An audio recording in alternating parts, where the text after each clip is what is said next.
Introduction: this is a book about work. It is also, of course, a book about rest. This sounds paradoxical, but it illustrates the book's central idea. Many of us are interested in how to work better, but we don't think very much about how to rest better. Productivity books offer life hacks, advice about how to get more done, or stories about what CEOs or famous writers do. But they say almost nothing about the role of rest in the lives or careers of creative, productive people. When they do mention rest, they tend to treat it as nothing more than a physical necessity or inconvenience. Books about rest or leisure, meanwhile, seem mainly interested in escaping work, not improving your ability to do meaningful work. They praise idleness as an antidote to overwork and an expression of wisdom. A clever man may work smarter, not harder, they say, but the creative man doesn't work at all. Other writers portray leisure as a luxury to be consumed and broadcast. For them, the good life is an endless summer, shared with just the right washed-out Instagram filter. As a result, we see work and rest as binaries. Even more problematic, we think of rest as simply the absence of work,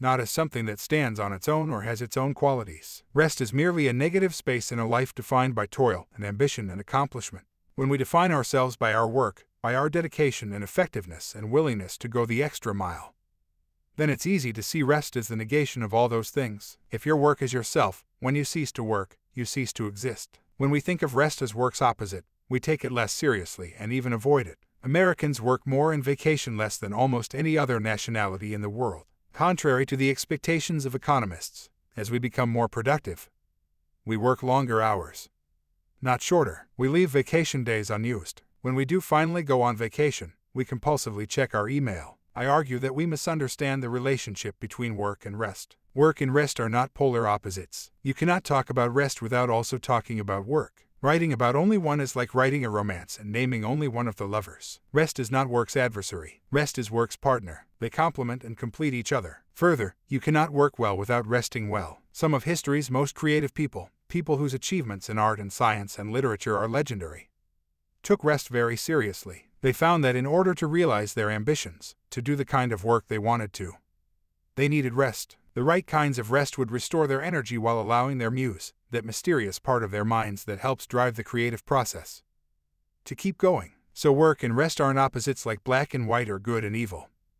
They're more like different points on life's wave. You can't have a crest without a trough. You can't have the highs without the lows. Neither can exist without the other. We underestimate how much good serious rest can do us, and we also underestimate how much we can do if we take rest seriously. I enjoy both good work and good rest. I love intellectual and physical challenges, the sense of purpose and accomplishment that comes from getting both big and little things done. For me, the feeling that accompanies a creative breakthrough, and even just the feeling of chasing an idea, immersing myself in a problem, and matching my talents against a big challenge, is as addicting and exciting as any game, as physically satisfying and stimulating as food, as emotionally fulfilling and essential as being in love. Hard work can be both honorable and rewarding. I look back fondly on some of my hardest jobs because of the camaraderie I found working long hours with good people, pushing the boundaries of our company, and trying new things. I find visions of the good life that feature wealth creation systems and early retirement crass and distasteful. In contrast, the arguments of psychologists like Viktor Frankl and Mihaly Csikszentmihalyi that the good life is defined by a search for meaning and an abundance of challenges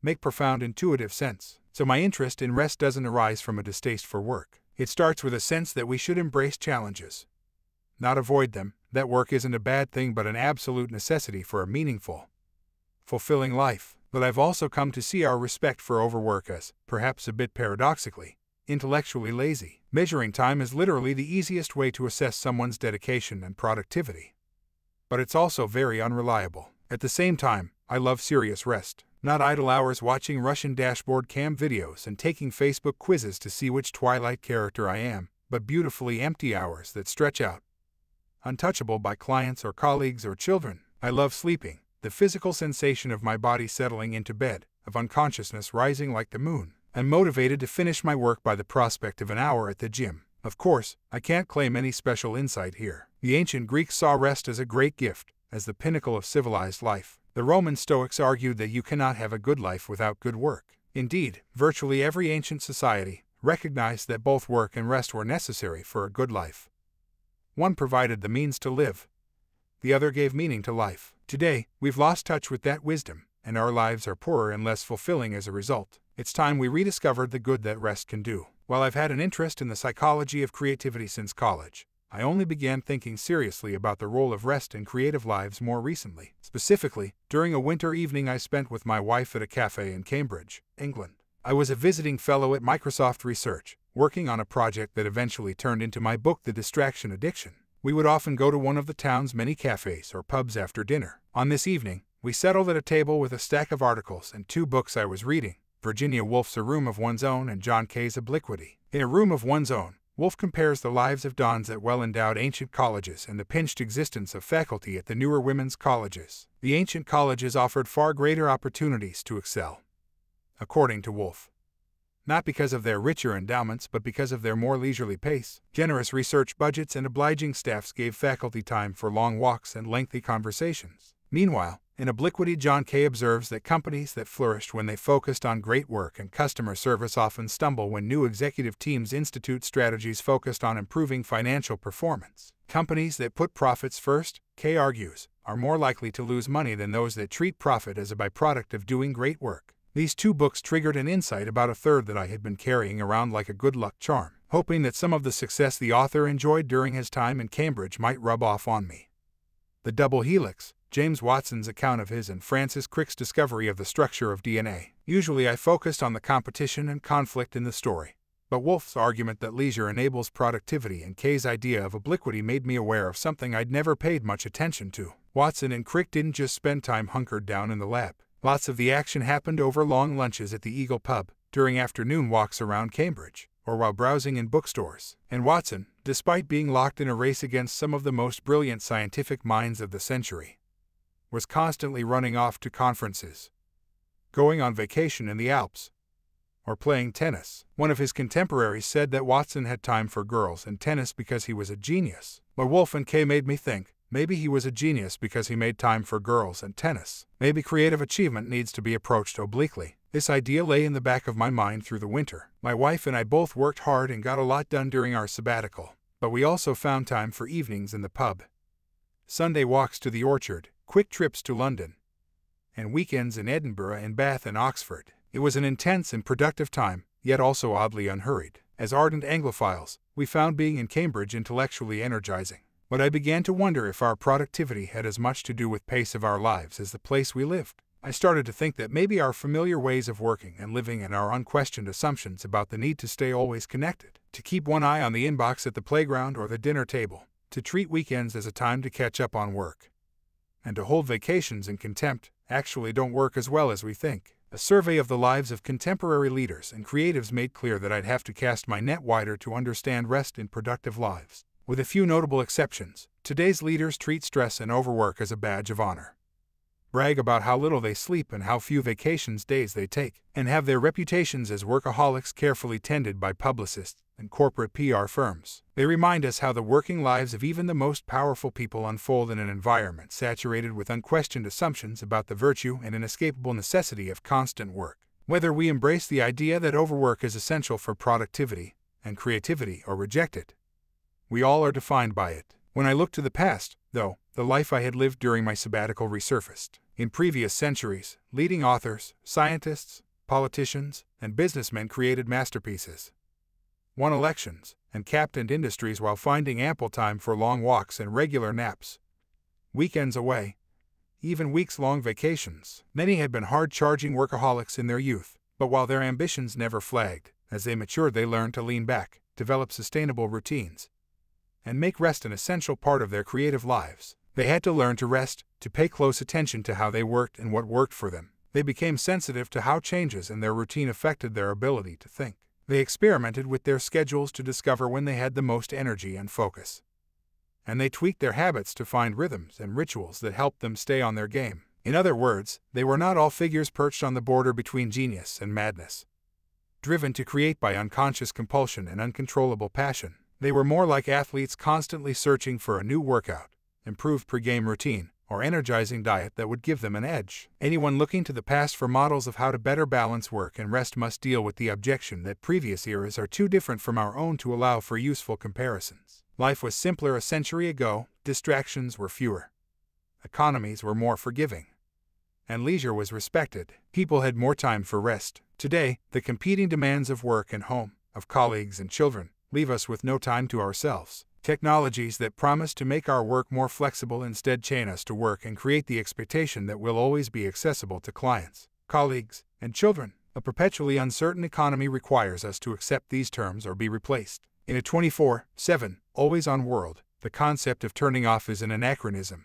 But if our ancestors had more time to rest, nobody told them. 150 years ago, the Victorians were keenly aware of living through an era of rapid globalization and economic growth, scientific and technological revolutions, massive social changes, and new kinds of threats from terrorists and ideologies. The railroad, telegraph, and steam engine brought the world closer together, boosted economic productivity and trade, and allowed news to travel the world at fantastic speeds. But technologies were also destroying local habits, upending the traditional rhythms of village and country life, and intruding on peace and quiet. 19th century doctors worried that the fast pace of urban life and speed of railroads were too much for the human brain and that nervous disorders would become epidemic. Labor unions and capitalists battled over working hours and the pace of factory work, and reformers and psychologists warned about the dangers of overwork. Consider William James's diagnosis of overwork in his 1899 essay Gospel of Relaxation. He argued that Americans had become accustomed to overwork, to living with an inner panting and expectancy, and bringing breathlessness and tension to work.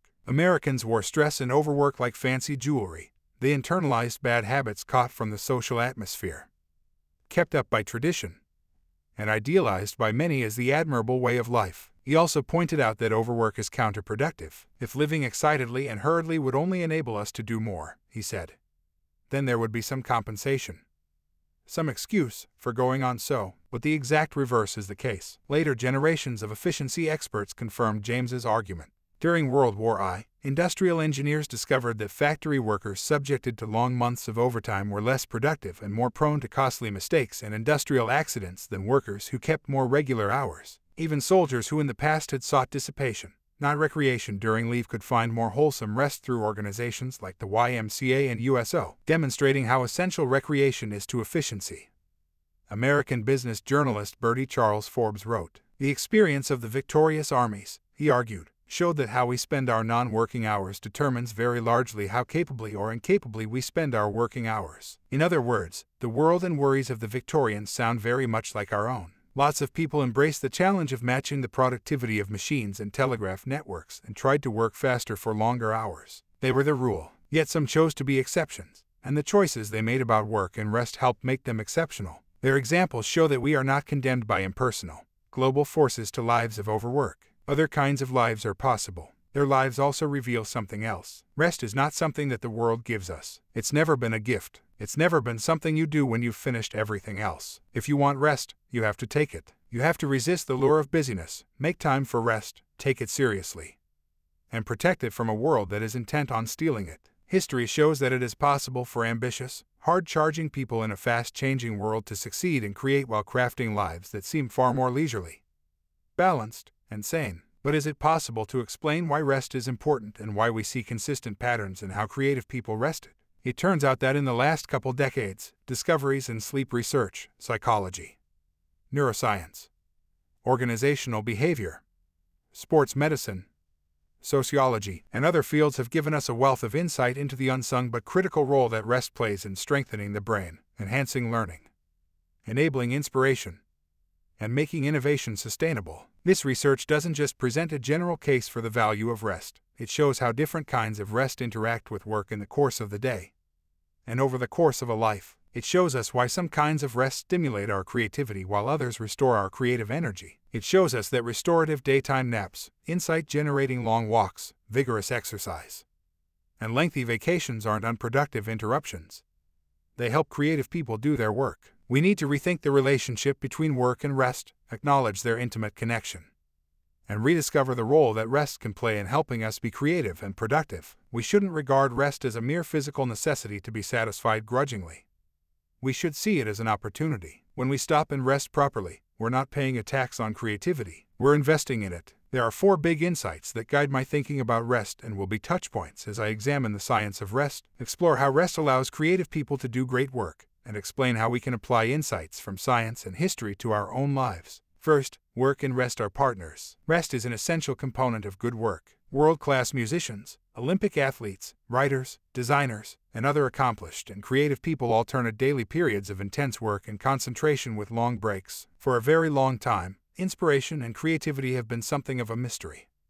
Our desire for creativity has always exceeded our understanding of how it works, why it strikes at some times and not others, and what, if anything, we can do to improve it. We're now a few steps closer to uncovering the cognitive processes that are active during creative moments, to seeing what happens in the brain when insight dawns. We don't understand it all, by any means. The brain and creativity are two of the most complex things ever studied, and there are lots of big questions we still can't answer. But it's clear that the brain's creative work is never done, that even in its resting state the brain is plugging away at problems, examining and tossing out possible answers, looking for novelty. This is a process we can't really control, but by learning to rest better, we can support it, let it work, and take notice when it's found something that deserves our attention. Second, rest is active. When we think of rest, we usually think of passive activities. A nap, lying in the couch, watching sports on television, or binge watching a popular TV series. That's one form of rest, but physical activity is more restful than we expect, and mental rest is more active than we realize. For a surprising number of creative people, including people in professions we usually think of as dominated by nerdy, bookish people who don't see the sun for weeks, strenuous, physically challenging, even life-threatening exercise is an essential part of their routine. Some walk miles every day or spend weekends working in their gardens. Some are always in training for the next marathon. Others rock climb or scale mountains. Their idea of rest is more vigorous than our idea of exercise. So why is this restful? Serious exercise helps keep their bodies operating at their peak, which in turn keeps their minds sharp and gives them the energy to do difficult work. But it often also offers subtler psychological benefits. Not just stress relief or a chance to clear their minds, but a way to connect with their own pasts. Many serious thinkers choose activities that reflect childhood interest or cultivate skills they first developed with their parents or older siblings. Such choices are part of a bigger, conscious strategy of building a life in which work, play, labor, and leisure all have their place and are all linked together. Even apparently passive forms of rest turn out to be more physically active than we expect. When you go to sleep, your brain doesn't switch off. It gets busy consolidating memories, reviewing the day's events, and going over problems you've been working on. You get a glimpse of all this behind-the-scenes activity when you dream, but most of this activity happens without your conscious knowledge and without your direction. The brain also gets busy clearing away toxins and doing physical maintenance. This is important for preventing degenerative neurological diseases. Sleep scientists can see all this activity during REM sleep, when your brain is spiky with electrical activity. Your brain is just as active when you're awake but zoning out. During those moments when your mind is wandering and it feels like your mind has gone blank, your brain is actually driving at full speed. It's just not bothering to bring your conscious self along. Third, rest is a skill. Rest turns out to be like sex or singing or running. Everyone basically knows how to do it, but with a little work and understanding, you can learn to do it a lot better. You can enjoy rest more profoundly and be more refreshed and restored. People don't just become world-class performers through deliberate practice. They also practice what you could call deliberate rest. They find rest that is psychologically and physically restorative, but also mentally productive. Deliberate rest helps you recover from the stresses and exhaustion of the day, allows new experiences and lessons to settle in your memory, and gives your subconscious mind space to keep working. It's often in these periods of deliberate rest and apparent leisure, when you're not obviously working or trying to work, that you can have some of your best ideas. It may seem counterintuitive that rest is something you have to learn how to do well. What's simpler than rest? What is literally more effortless? The only thing more natural than resting is breathing. Yes, breathing is natural. That's why learning to control one's breathing is something that virtually everyone doing physically strenuous and mentally challenging work must master. Disciplined breathing is one of the most powerful tools we have to counter stress, fear, and distraction. Learning to breathe more deeply helps athletes compete harder. It helps soldiers and sailors remain calm in battle. It helps musicians sing with greater control. It enables actors and politicians to project their voices. Rest is the same. Lots of people treat rest as a completely mindless or passive thing. At the end of the day they head to happy hour, on the weekends they go clubbing, on holiday they travel to tropical countries where it's always happy hour and the clubs are always open. They forget themselves until the next morning's hangover. Though their Facebook feeds may provide some embarrassing clues to the previous night's activities, but it's also possible to rest in ways that are challenging and rewarding, that make you happier and healthier and literally make your mind work better. So yes, rest is natural. That's why learning to rest well is so effective. Finally, deliberate rest stimulates and sustains creativity. For everyone, work and rest are like night and day. The one cannot happen without the other. For super creative people, though, deliberate rest plays an important but usually unrecognized role in their creative lives. Some kinds of deliberate rest stimulate creativity. Many notable creatives do their most intense work early in the morning, when their minds are freshest and least prone to distraction. They go on walks or take naps during the day to revive and maintain their energy while allowing their subconscious minds time to wander and explore. They often leave a small task unfinished when they stop work, to make it easier to start the next day. They structure their days to have time for both intense, focused work and downtime. These activities help them to develop more creative solutions to problems and to find those solutions more rapidly and with less effort. Other kinds of deliberate rest make creativity sustainable. Lots of great writers, scientists, and artists exercise regularly. And some are enthusiastic. Accomplished athletes. They show an impressive consistency in habits and hobbies. They balance busy lives with deep play, forms of rest that are psychologically restorative, physically active, and personally meaningful. They renew their creative reserves on sabbaticals, retreats during which they're free to travel, explore new ideas, and cultivate new interests. Even though they love losing themselves in work, they maintain strict boundaries between their work and leisure. The steadiness and consistency that deliberate rest enforces helps explain why those who discover it have longer creative lives, pursue careers as artists or writers while holding down other jobs, and may even discover completely new interests or produce new works when the rest of us are ready to retire. Today we venerate the child entrepreneur and envy the teenage billionaire. But long creative lives challenge our assumptions that youth is essential for good work, that fast beats deliberate, that reckless energy triumphs over steady experience, that greatness is a race against age and obsolescence. Lives rich in both work and rest also show that long hours don't guarantee higher productivity in creative industries. In a factory or workshop, it's easy to see who the most productive person is. At the end of the day, you can count the number of pieces they've made. Similarly, in some other professions there are clear measures of productivity.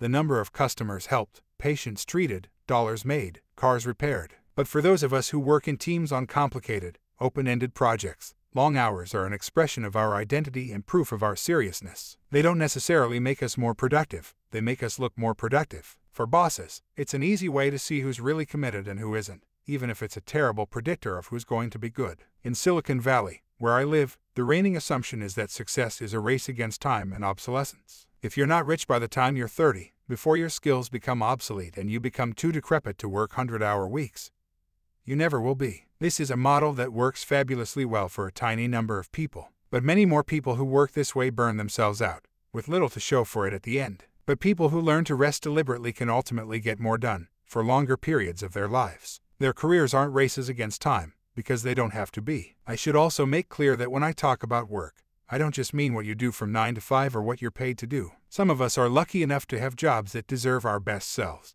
and we can carry the lessons of deliberate rest and creative lives with us to work. But what I'm really interested in is what you might call your life's work. This is the work that gives your life meaning, the work that lets you be your best self and helps you become a better self, the work that is an unparalleled pleasure when it goes well and is worth fighting and sacrificing for when it goes poorly, the work that you are willing to organize your life around. I think we all have this work, and the quality of our lives is determined by how well we are able to do it. Indeed, rest is organized around working days and lives. It first describes routines and daily practices, the early morning start, walks, and naps, then broadens to consider activities that happen at a rhythm of weeks or months or years. So I don't want to deny the importance of work in our lives. Everything from where we live to when or whether we become parents, whether we have pets and plants, and how wide and active our circles of friends are.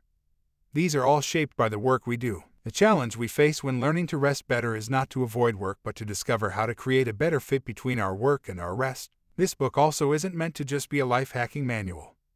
Nor do I advocate turning rest into a tool for increasing our productivity or value in the marketplace. Rest does not present one pattern that everyone should follow. I don't propose a single system because I don't believe that there's a single way we all should work. Workplaces vary hugely in their rhythms and demands, and human brains are too varied, creativity too multifaceted, and lives too diverse for simple recommendations. Still, I do believe that everyone has work that they can do brilliantly, that we all have the potential to find the work that gives our lives meaning and make effort and practice and sacrifice worthwhile, and that we can figure out what that work is and how to rest to do it well. Further, I believe that the principle of deliberate rest can be adapted to any job and any workplace.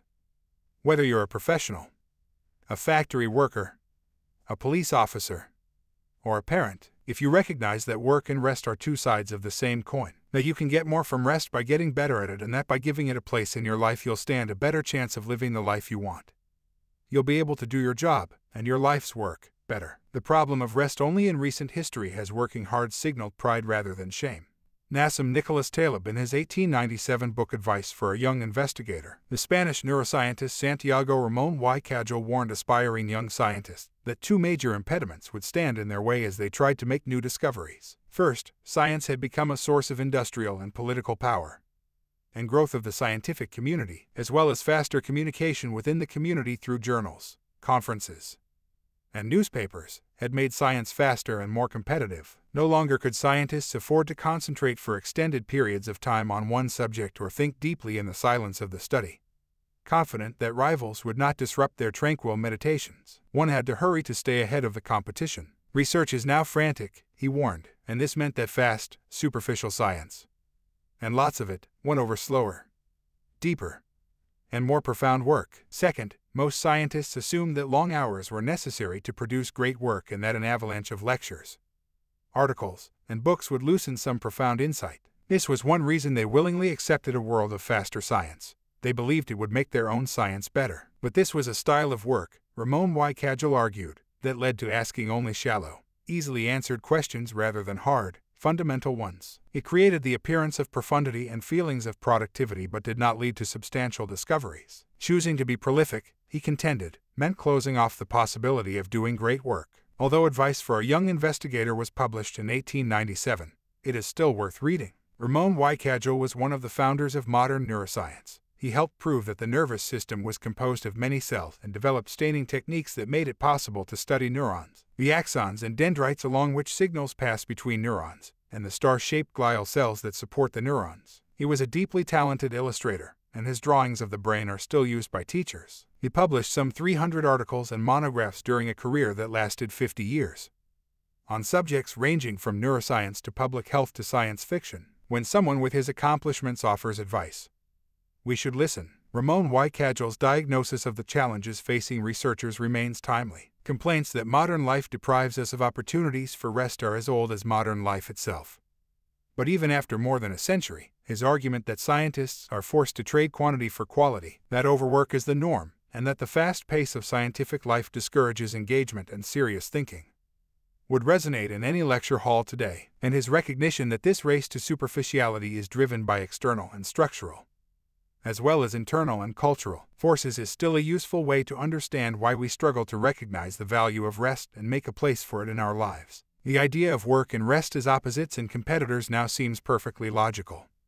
But it's one of those logical ideas that's actually a historical artifact. Before the 18th century, the boundaries between work and rest were not so clear-cut. Workplaces and domestic space were often intertwined. In the pre-industrial era, skilled workers had shops in their homes. Small farmers brought livestock into the house during winter months. Scholars and teachers gave lessons out of their homes, and apprentices lived with their masters. Working time was more flexible and task-oriented, as labor historian E.P. Thompson put it, and many workers sought to work only long enough to provide for their basic needs. This order was appended by the Industrial Revolution in the 18th and 19th centuries. The factory and office came to be seen as the places where real work happened. The home, in contrast, evolved into the domestic sphere, the place where a man could relax and recover from work. The labor movement's advocacy of shorter hours, paid vacation days, and holidays further contributed to a sense that work and leisure were opposites and could be haggled over and won and lost. The template of industrial labor, including its underlying assumptions about work and rest,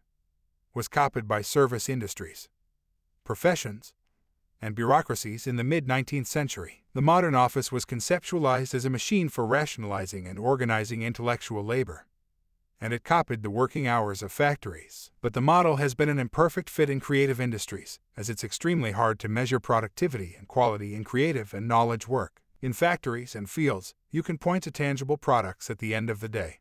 In industries where the product is intangible and projects may take years to complete, it's harder to assess from day to day how you or your subordinates are performing. But it is possible, especially in today's open office, to see who looks busy, who looks engaged, and who seems passionate about their work. As a result, service workers and professionals are rewarded not just for performing work but also for performing busyness at work. This has long been true, but with the growth of global 24/7 enterprises and the proliferation of mobile and digital tools that let you work anywhere and anytime, let work follow you everywhere, and let employers track your activities in and out of the workplace, the opportunities for performing busyness expand. These tools give us the capacity to measure everything, except when to stop work, when to turn off our devices, and when to disconnect. Flexible hours often collapse into work hovering over all our hours, transforming work from something you break into smaller blocks and spread across the day into a flood that soaks your whole life. In the modern office, all the world's a stage, nowhere is off camera,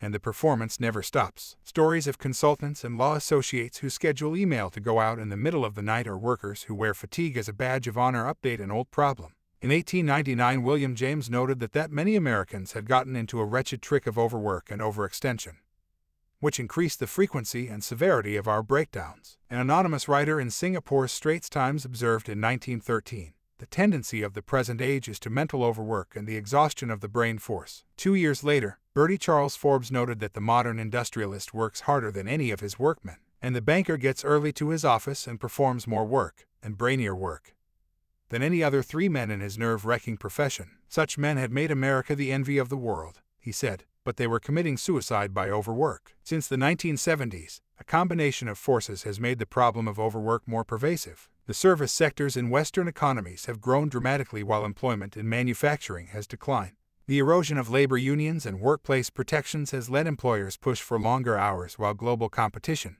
decreased job security, and flat wages have forced workers to work harder to stay in place. Corporations now shed staff in the course of restructuring and process re-engineering, forcing surviving workers to carry heavier workloads. Supporting tasks are outsourced to freelancers or contractors, who are struggling to adjust to an uncertain, feast or famine world. The 2008 recession and recovery has solidified a pattern in which companies seek to grow by increasing demands on existing workers rather than hiring new ones. A few industries have turned into fast-moving, winner-take-all contests. Small numbers of people stand to make immense fortunes when their tech company goes public, their hedge fund investment pays off, or their song goes viral. And since no one knows how long they have until fashions change, technology evolves, or the bubble bursts, it makes sense to go all in right now. As a result, many of us actually are working longer hours. Working hours generally decline with increased productivity.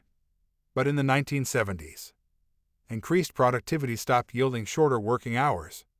Despite the expectations of generations of economists, working hours started to rise in the United States in the 1980s, especially among salaried workers and professionals like doctors, lawyers, bankers, and academics. In contrast, working hours in less skilled, hourly professions began to fall. Since then, this split has spread to other parts of the world. Today, well-off, well-educated people in Western Europe, Australia, and South Korea are also more likely to be overworked, while more poor people struggle to find stable jobs and face chronic underemployment. We're not just spending more time at the office.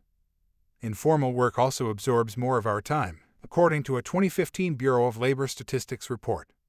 In the United States, parents of young children spend an average of 7 hours every workday taking care of children. Earlier generations gave children more independence and mobility, but today's parenting is more time and labor-intensive. This is one reason the amount of time spent on housework has barely budged in the last 100 years.